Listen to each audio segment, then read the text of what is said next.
Today, by decree of the Emperor, his light preserve us, we remember Horus Lupercal before his heinous acts of heresy.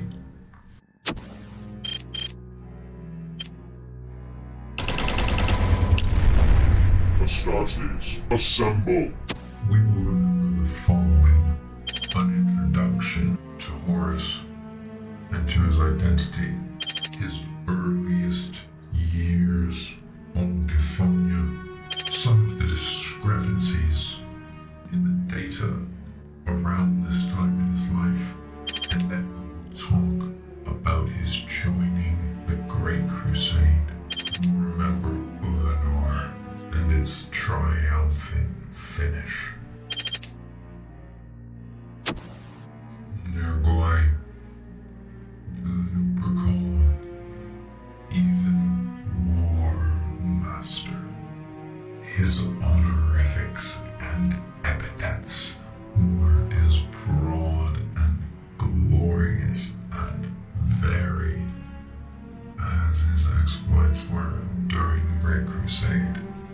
As with all of his brother Primarchs, while still suspended fetal in his gestation capsule beneath the Himalayan mountains on Terra, Horus was cast into the war by the ruinous powers of the dark chaos gods.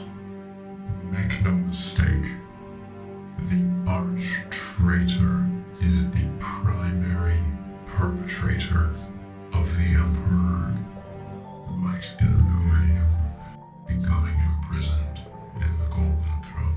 But for hundreds of years, the name Horus was uttered with respect. It was uttered with reverence. It was uttered with awe. He was considered by many of his fellow Primarchs as the greatest among their number, and the brightest of the burgeoning Imperium stars.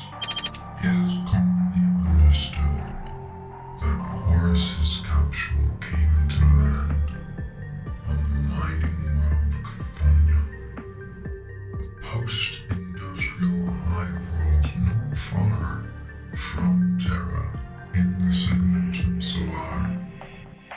Her resources were long since exploited and depleted by the time of Horus's arrival. Planet dominated by clusters of hive cities and catters, cartels, techno-barbarian gangs. Horus had an adoptive father long before he was known to the Imperium. The gang kingpin Cagadon discovered and took him in shortly after his capsule crashed into Cthonia's surface. He gave him the name Nergoi, and as the boy grew, his body became covered in countless scars acquired from the perpetual pugilism of the techno-barbarian gang warfare that dominated Cthonia. And yet, miraculously, his wounds never killed him.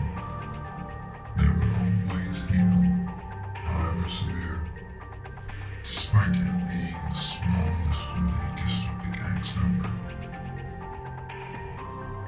As with many of his brothers, Horus was gifted with the ability of prescience, and from a young age he dreamt of a world that none of the Cthonian bangers had ever seen.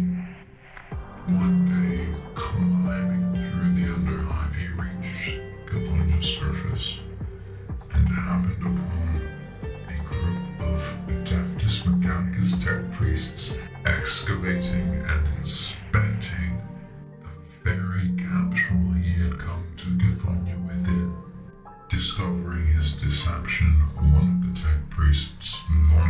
to assault. Horus was able to overcome and dispatch the tech priest, but the rest of the group swiftly descended upon the boy Primarch. Rather than killing him, they tried to entreat and entice him to come with them back to their ship, but Nergoi means no name in the harsh, guttural Chthonic tongue, and believing that the tale of his kill of the tech priest would impress his father Cthonia enough to earn his kill name, Horus fled back to the gang's underground lair. Upon informing his father, Cthonia immediately understood the implications. Nergoi would bring the Adeptus Mechanicus down upon them all. He struck the boy Primarch to the floor, but rather than prostrating himself chastised, the young demigod rose and plunged his dagger into his once father's heart. Just as the daggers of the Mechanicus caved the walls in around them, choking on his own blood, Cthonia whispered to Nergoi his new name. Struck by a vision of his eternal light, the Emperor himself, the boy's body underwent rapid and radical changes as it was called to him. It is your time. He grew. He developed intense musculature. He changed to become befitting, as one would assume, of the Primarch gene stock. As the tech priests entered the lair and were confronted by this Herculean team, he declared himself Horus. Most sources, Horus among them, claim that the Adeptus Mechanicus brought him back to his gene sire on Terra. But there is another source still that claims Horus returned to Terra himself, seeking out the Emperor of his own accord, and that he had helped his father in forging the fledgling alliances with the tech priests of Mars and in securing the Sol system again. This account is considered highly dubious due to the nature and level of technological development on Cthonia at the time of it being brought into Imperial compliance.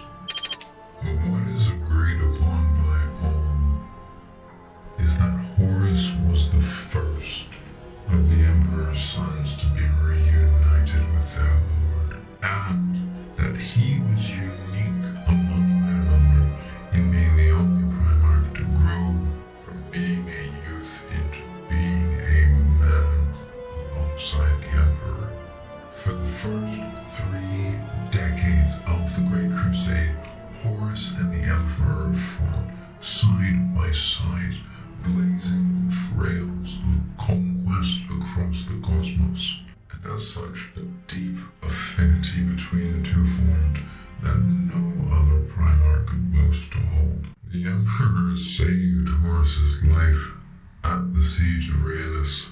A burst from a plasma gun had sent the young Primarch reeling to the ground, but his lord and gene sire stood above him, defending and refusing to give any quarter to their enemies, until reinforcement arrived and they carried the day.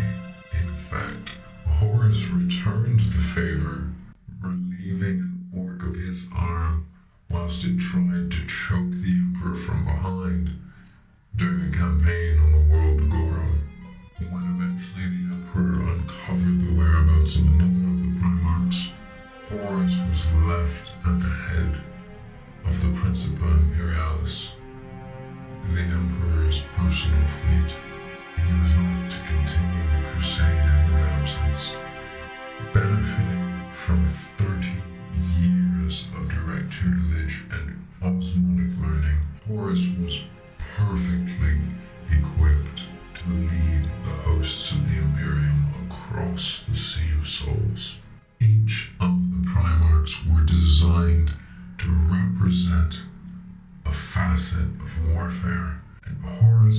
perhaps unique among them, that he personified all things leadership, charisma, and diplomacy. His greatest strengths lie not on the battlefield, but in his ability to meld together disparate forces into a cohesive fighting unit, combined with his innate understanding of the human psyche. He was able to dissect the minds of any friend or foe, capitalizing on their strengths or exploiting their weaknesses as suited him best.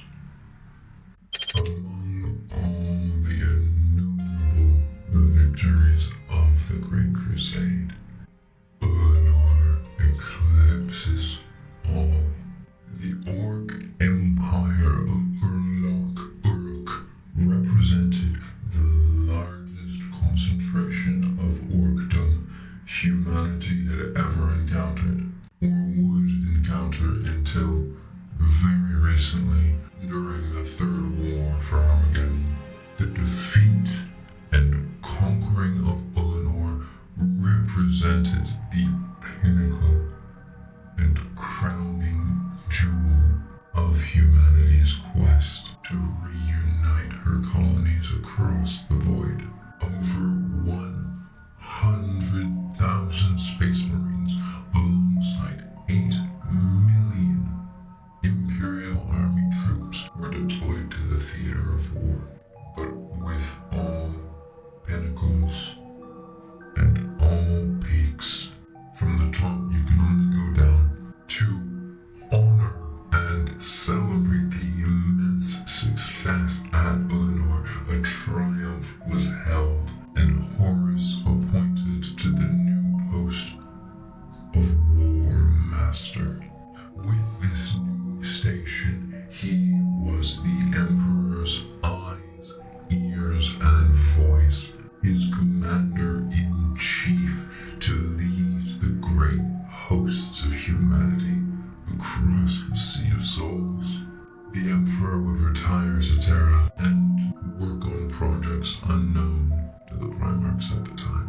As with all things, Horus sought to make the most of his new post, and so he would entreat the council of his brother Primarchs. Angron, Preamble, Conrad raged and billowed before they could be assuaged, whereas Sanguinius, Fulgrim, Lorgar celebrated him from the first, and others, Russ, Lion, were resolutely resolved, but while Gilliman, Khan, and Dawn accepted it as natural that Horus had always been the first and greatest of their number. And here turns the tale of the Lupercal. So different a story unfolds from whence we began, that it requires a remembering all of its own. Traitor, betrayer, nemesis, and enemy, Horus was to become them all. Melior Imperator.